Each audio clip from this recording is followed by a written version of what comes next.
Hello students, मैं सरताज sir और आप देख रहे हैं सरताज सर की क्लास। भाई आज की वीडियो में है कुछ खास, और क्या है खास ये आपको सरताज सर बताएंगे।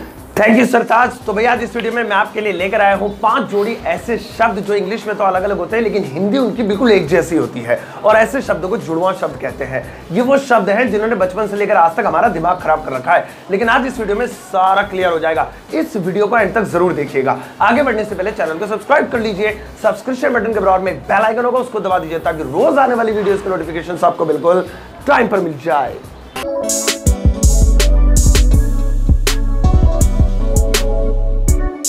तो चलिए गाइस शुरुआत करते हैं वीडियो की और जानते हैं कौन से हैं वो 5 जोड़ी शब्द जो अक्सर हमें कंफ्यूज करते हैं। पहला जोड़ा है लिसन और हियर का। दोनों का मतलब होता है सुनना।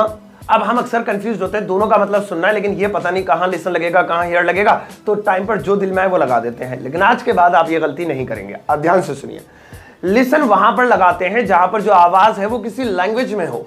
अब कोई भी लैंग्वेज हो सकती है वो दुनिया की, चाहे वो जापानीज हो, हिंदी हो, फ्रेंच हो या स्पेनिश हो, कुछ भी, तो वहां पर उस आवाज को सुनने के लिए लिसन लगाते हैं। जैसे मान लीजिए मुझसे किसी ने कहा कि 1 हफ्ता हो गया, पिछली जुमेरात को नहाया था, अब तो नहा ले। अब यहां पर जो आवाज आई मेरी मम्मी के पीछे से वो हिंदी लैंग्वेज में थी। कुल मिला के ऐसी आवाज थी जो हम समझ सकते हैं किसी लैंग्वेज में थी। तो ऐसे सुनने को मैं बोलूंगा मैं सुन रहा हूं, आई एम लिसनिंग। या फिर मैं कहूं मैं गाना सुन रहा हूं, तो यहां पर भी लिसन लगाएंगे क्योंकि वो जो गाना होगा वो किसी लैंग्वेज में तो होगा, तो वहां पर भी लगाएंगे आई एम लिसनिंग सॉन्ग। या फिर मैं कहूं मैंने प्रधानमंत्री को सुना, आई लिसन्ड प्राइम मिनिस्टर या द प्राइम मिनिस्टर। तो कुल मिला के लिसन वहां पर लगेगा, ऐसी आवाज को सुनने के लिए लगेगा जहां पर आवाज का कोई अर्थ हो, और अर्थ जब ही होगा जब वो आवाज किसी लैंग्वेज में होगी। अब बात करते हैं हियर की। तो हियर वहां पर लगाएंगे जहां पर जो साउंड आ रहा है वो किसी लैंग्वेज का नहीं है, बल्कि किसी पानी के झरने की आवाज, या फिर किसी चीज के गिरने की आवाज, किसी जानवर की आवाज, भौंकने की आवाज, बिजली कड़कड़ाने की आवाज। तो ऐसे जब साउंड इफेक्ट आप सुनेंगे तो इनके लिए लिसन लगाना बिल्कुल गलत है, क्योंकि लिसन सिर्फ लैंग्वेज के लिए लगता है। यहां पर लगाएंगे हियर। अब जैसे कि मैं आपको एग्जाम्पल क्या दूं, कोई आवाज आ जाए जैसे बिल्कुल जैसे अब ये बम की आवाज आई, तो मैं कहूंगा मैंने ये आवाज सुनी, तो यहां पे आई लिसन्ड नहीं लगाएंगे, आई हर्ड, जो कि हियर की सेकंड फॉर्म है, आई हर्ड द साउंड। इसी तरीके से आपने कुत्ते के भौंकने की आवाज सुनी और आपने कहा मैं आवाज सुन रहा हूं, आई एम हियरिंग। तो कुल मिला के लिसन वहां लगता है जहां पर लैंग्वेज सुनना हो, और हियर वहां पर लगाते हैं जहां पर लैंग्वेज के अलावा कोई दूसरा साउंड इफेक्ट आपको सुनना है। अगला जोड़ा है क्राई और वीप का। दोनों का मतलब होता है रोना, लेकिन क्राई और वीप कहां कहां लगाते हैं मैं आपको बताता हूं। देखिए, जब जोर से दहाड़ मार के कोई रो रहा है, तेज आवाज के साथ कोई रो रहा है, जैसे 1 महीना हो गया इसे नहाए हुए, तो ऐसे वाले रोने के लिए क्राई इस्तेमाल होगा। वैसे क्राई का दूसरा मतलब चिल्लाना भी होता है, वो इसीलिए रखा गया है चिल्ला कर रोना। आपने अक्सर बच्चों को रोते हुए सुना होगा, बच्चे जब भी रोते हैं तो चिल्ला कर रोते हैं, तो चिल्ला कर रोने के लिए उनके लिए क्राई शब्द इस्तेमाल होता है। जैसे बच्चा रो रहा है, चाइल्ड इज क्राइंग। वीप का इस्तेमाल करते हैं जहां पर बंदा रो तो रहा है लेकिन हल्की हल्की आवाज में या फिर आराम आराम से रो रहा है। जैसे अक्सर आदमी रोते हैं, वो ज्यादा चीख पुकार नहीं मचाते हैं, तो मुझे कहना है वह रो रहा है, तो यहां पर मैं कहूंगा he is weeping. Next pair है ब्रेक और प्लग का। दोनों का मतलब होता है तोड़ना। देखिए, आप दुनिया में कुछ भी तोड़े, किसी की हड्डी तोड़े, पसली तोड़े, या किसी का पकड़ के मुंह तोड़े, सबके लिए ब्रेक लगेगा, लेकिन 3 चीजों को छोड़कर, और वो 3 चीजें हैं फल, फूल और तारे। फल यानी कि फ्रूट्स, फूल यानी कि फ्लावर्स, और तारे यानी कि स्टार्स।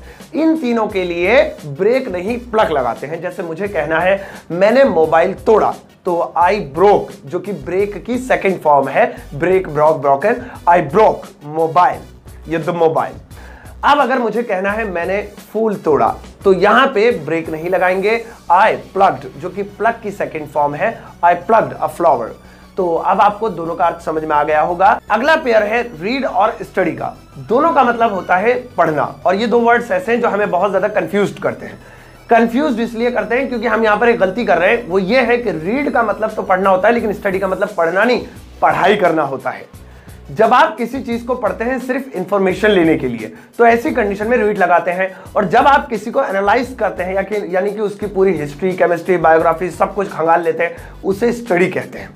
मान लीजिए मैं कहूं मैं अखबार पढ़ रहा हूं, तो अखबार मैं सिर्फ जो है पढ़ता हूं खबर सुनने के लिए, इंफॉर्मेशन निकालने के लिए, तो यहां पे मैं लिखूंगा आई एम रीडिंग न्यूज़पेपर। और अगर मैं उस अखबार को पढ़ने की बजाय उस अखबार के बारे में पढूं, कहां छपा, कैसे छपा, कितनी देर में छपा, कितने का आता है, इसे कहेंगे आई एम स्टडीइंग न्यूज़पेपर। आप कोई किताब पढ़ रहे हैं लाइब्रेरी में तो आप कहेंगे आई एम रीडिंग बुक। लेकिन अगर आप स्कूल में पढ़ रहे हैं तो आप ना सिर्फ किताब पढ़ रहे हैं बल्कि उस किताब के बारे में पढ़ाई कर रहे हैं, तो यहां पर लिखेंगे आई एम स्टडिंग। मान लीजिए आपने कहा मैं हिंदी पढ़ रहा हूं, तो आप हिंदी पढ़ रहे हैं तो बोलेंगे आई एम रीडिंग हिंदी। लेकिन अगर आप हिंदी की पढ़ाई कर रहे हैं यानी हिंदी के बारे में पूरा उसका लिटरेचर सीख रहे हैं तो ऐसी कंडीशन में कहेंगे आई एम स्टडिंग हिंदी। आखिरी पेयर है, बल्कि इसे पेयर ना कहें, कहेंगे 3 शब्दों का समूह है, सी, वॉच और लुक। तीनों का मतलब होता है देखना और सबसे ज्यादा यही परेशान करते हैं। अब ध्यान से एक एक करके सुनो, तीनों का मतलब देखना है लेकिन कंडीशन तीनों की क्या क्या है।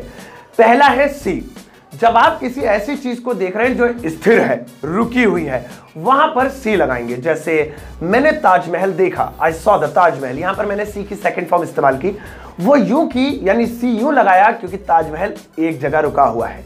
या फिर मैं कहूं मैं इंडिया गेट देखूंगा, I will see the India Gate, यहां पर सी इसलिए लगाया क्योंकि इंडिया गेट भी रुका हुआ है।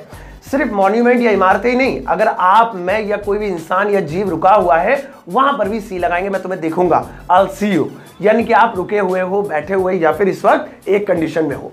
वॉच का इस्तेमाल करते हैं गतिशील चीजों को देखने के लिए, फिर चाहे वो कोई वस्तु हो, व्यक्ति हो या फिर कोई जानवर हो। अगर वो मोशन में है यानी वो चल फिर रहा है तो ऐसी कंडीशन में वॉच लगाएंगे। मान लीजिए आप बैठे हुए थे तो बैठने के लिए तो सी लगा दिया था, अब आप उठकर चलने लगे, दौड़ने लगे या फिर मोशन में है तो मैं लगाऊंगा वॉच, मैं तुम्हें देख रहा हूं, आई एम वॉचिंग यू। इसलिए दूरबीन से जब भी देखते हैं किसी चीज को तो चलती हुई वस्तु को, चाहे वो कार हो, इंसान हो, वॉच लगाते हैं। इसके अलावा टीवी को या सिनेमा हॉल में आप पिक्चर देखते हैं उसके लिए भी वॉच लगाते हैं। अब आप कहेंगे टीवी तो रुका हुआ है या फिर सिनेमा हॉल कौन सा भागा जा रहा है, बिल्कुल सही, लेकिन आप टीवी देखते हुए भी टीवी को कब देखते हैं, कौन देखता है टीवी को, हम टीवी के अंदर की पिक्चर को देखते हैं और पिक्चर हमेशा मोशन में होती है यानी वो बदलती रहती है, चलती रहती है, तो इसीलिए वहां पर लगाते हैं वॉच। मैं टीवी देख रहा हूं, आई एम वॉचिंग टीवी, मैंने फिल्म देखी, आई वॉच्ड मूवी।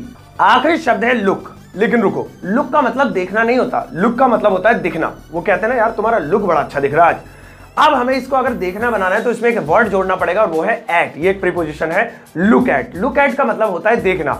अब सी माने स्थिर वस्तु को देखना, वॉच माने गतिशील को देखना। ये लुक एट का मतलब होता है किसी को टकटकी लगाकर यानी घूर कर लगातार देखना। तो ऐसी कंडीशन में देखेंगे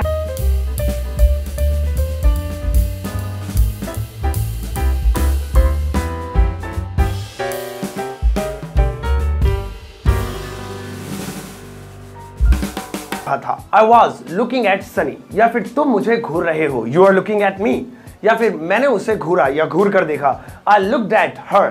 हर इसलिए लगाया लड़की के लिए, अगर आपका कैरेक्टर या मिजाज कुछ और है तो आप हिम भी लगा सकते हैं। तो आज के ये थे हमारे कुछ कंफ्यूजिंग वर्ड्स। आई होप आपको ये समझ में आ गए होंगे और मजा भी आया होगा। आपको ये वीडियो कैसी लगी मुझे कमेंट बॉक्स में जरूर बताइएगा। आगे बढ़ने से पहले इस वीडियो को लाइक जरूर कर दीजिएगा और मुझे इंस्टाग्राम